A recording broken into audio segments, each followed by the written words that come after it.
જો તમારી પાસે પણ આવી શોપિંગ બેગ્સ પડી છે અને તમે તેને ફેંકવાનું વિચારી રહ્યા છો તો પહેલાં એક વખત આ વિડીયો અવશ્ય જુઓ. કદાચ આ વિડીયો જોયા પછી આ શોપિંગ બેગ તમે ફેંકશો નહીં, પરંતુ તમે પણ આ આઈડિયા બધા અજમાવવા લાગશો. તો જુઓ મિત્રો, અહીં મેં લીધી છે શોપિંગ બેગ્સ જે બિલકુલ વેસ્ટેડ છે. તો આનો કંઈક આપણે નવો ઉપયોગ કરીએ. તો ચાલો જાણીએ આમાંથી આપણે શું નવું ક્રિએશન રેડી કરી શકીએ છીએ.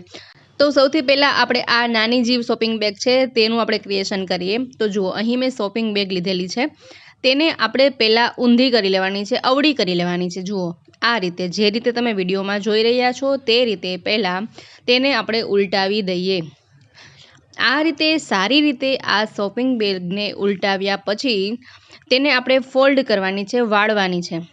તેને કઈ રીતે વાળવાની છે? અડધી વાળવાની છે. તમારા પાસે જે સાઇઝની શોપિંગ બેગ છે તેને આ રીતે આપણે અડધી ફોલ્ડ કરી દઈએ, અડધી વાળી લઈએ. સારી રીતે આ રીતે વાળ્યા પછી આપ જોઈ શકો છો આ રીતે વાળી લેવાની છે. ત્યારબાદ આપણે શું કરીશું? આપણે કાર્ડબોર્ડ લેવાનું છે, એટલે કે પુઠ્ઠું. તમારા પાસે જે પણ પુઠ્ઠું હોય તે આપ લઈ શકો છો. આ રીતના ખોખાનું પુઠ્ઠું યુઝ કરી શકો છો.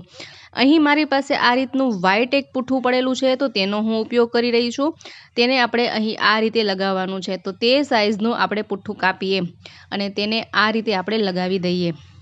જુઓ, આ રીતે તમે લગાવી શકો છો. ત્યારબાદ સાઈડમાં પણ અટેચ થઈ શકે એ માપના 2 પુઠ્ઠા ફરીથી મેં કાપ્યા છે. ત્યારબાદ આ બેલ્ટને તમે કાપી શકો છો અથવા તો આ રીતે ઇન્સર્ટ કરી શકો છો. જુઓ, સાઈડમાં આ રીતે આપણે બંને પુઠ્ઠાને લગાવી દઈએ, જેથી કે સાઈડની બાજુ છે તે પણ એકદમ મજબૂત બની જાય. બંને બાજુ આ રીતે આપણે પુઠ્ઠા લગાવવાના છે. જુઓ, આ રીતે ઇન્સર્ટ કરી શકો છો અથવા તો બેલ્ટ આપ કાપી પણ શકો છો. જુઓ, આ રીતે બેલ્ટને આપ રિમૂવ કરી શકો છો કાતરની મદદથી. ત્યારબાદ આ રીતે આપણે પુઠ્ઠાને તેમાં લગાવી દઈએ. આપ જોઈ શકો છો ખૂબ જ સરસ મજાનું એક ઓર્ગેનાઇઝર બનીને રેડી થઈ રહ્યું છે. હજી તો ઘણું જ બાકી છે આમાં આપણે ક્રિએશન કરવાનું, તો વિડીયોને એન્ડ સુધી જોતા રહો. અહીં મેં બંને બેલ્ટ કાપી નાખ્યા છે અને આ રીતે આપણે લગાવી દેવાનું છે. ત્યારબાદ સાઈડમાં પણ આપણે આ રીતે પુઠ્ઠાને અટેચ કરી દઈશું, જેથી કે તે ખૂબ જ મજબૂત બની જાય. દરેકના ઘરમાં આવા કોઈ બોક્સ તો પડ્યા જ હોય છે જેનું પુઠ્ઠું આપ વાપરી શકો છો.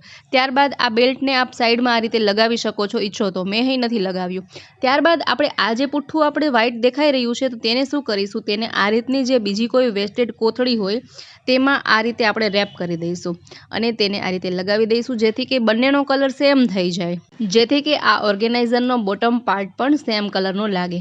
જુઓ, આ રીતે લગાવી દઈશું. આપ જોઈ રહ્યા છો ખૂબ જ સરસ મજાનું ઓર્ગેનાઇઝર બનીને રેડી થશે.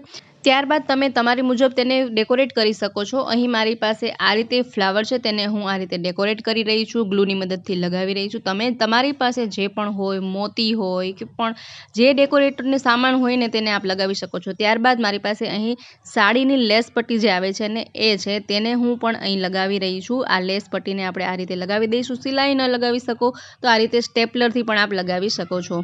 જુઓ, સ્ટેપલરની મદદથી પણ અહીં મસ્ત રીતે આપણે લેસ પટ્ટી લગાવી લઈશું. જુઓ, આપ જોઈ રહ્યા છો ખૂબ જ સરસ મજાનું ઓર્ગેનાઇઝર બનીને રેડી છે. આપ આમાં બંગડી સ્ટોર કરી શકો છો, બંગડી બોક્સ તરીકે યુઝ કરી શકો છો, અથવા તો આપના કોઈ પણ ઓર્નામેન્ટ્સ હોય ને તે આમાં રાખી શકો છો, અથવા બુક્સ રાખી શકો છો, જ્વેલરી બોક્સ તરીકે ઉપયોગમાં લઈ શકો છો. ખૂબ જ મસ્ત ઓર્ગેનાઇઝર બન્યું છે. લાગે જ નહીં કે આ શોપિંગ બેગમાંથી બનાવેલું છે. જુઓ, છે ને ખૂબ જ સરસ. હજી તો બધી જ કોથળીઓના બધા જ બેગ્સના આપણે નવા નવા આઈડિયા જોવાના છે, તો વિડીયોને એન્ડ સુધી જુઓ. ત્યારબાદ આપણે લઈએ બીજી શોપિંગ બેગ. તો તેને પહેલાં તો આ રીતે આપણે કટ કરી લઈએ ઉપરથી. આ રીતે કટ કર્યા બાદ અહીં આપણે ચોરસ કટકો લીધેલો છે. ત્યારબાદ આપણે તેને ફોલ્ડ કરવાનું છે. નીચેથી 3 ઇંચ આપણે રાખીને ફોલ્ડ કરવાનું છે. જુઓ, આ રીતે ફોલ્ડ કરીશું. આ રીતે ડબલ રીતે ફોલ્ડ કરવાનું છે. એક વખત ફોલ્ડ કર્યું, ફરીથી બીજી વખત તેને ફોલ્ડ કરીશું, પરંતુ નીચે 3 ઇંચનું આપણે અંતર રાખી દઈશું. આ રીતે તેને ફોલ્ડ કરવાનું છે.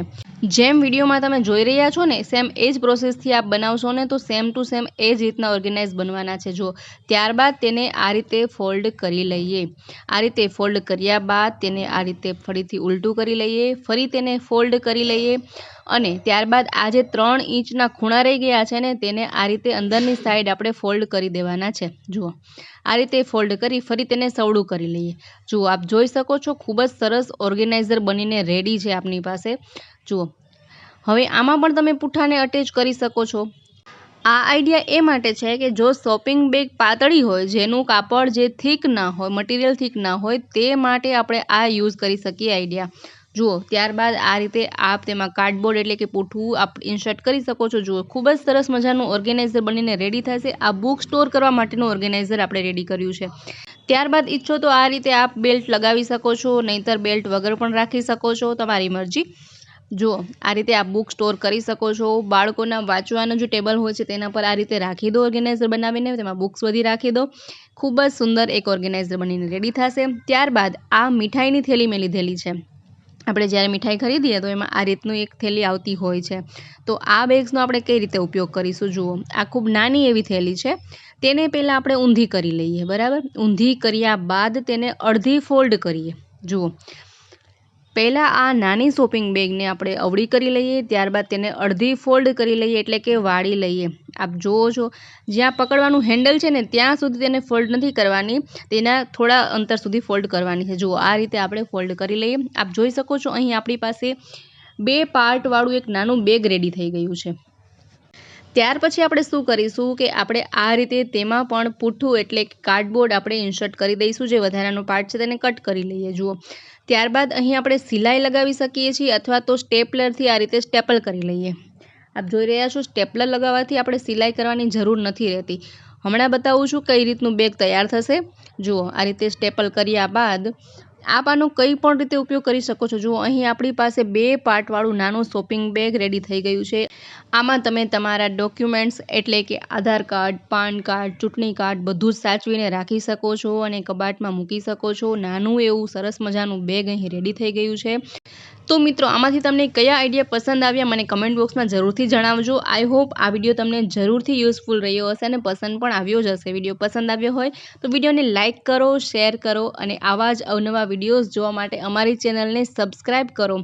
ફરી મળીએ એક નવા જ વિડીયો સાથે, નવા ક્રિએશન સાથે. ત્યાં સુધી જોતા રહો અમારી channel be creative. Bye bye and take care.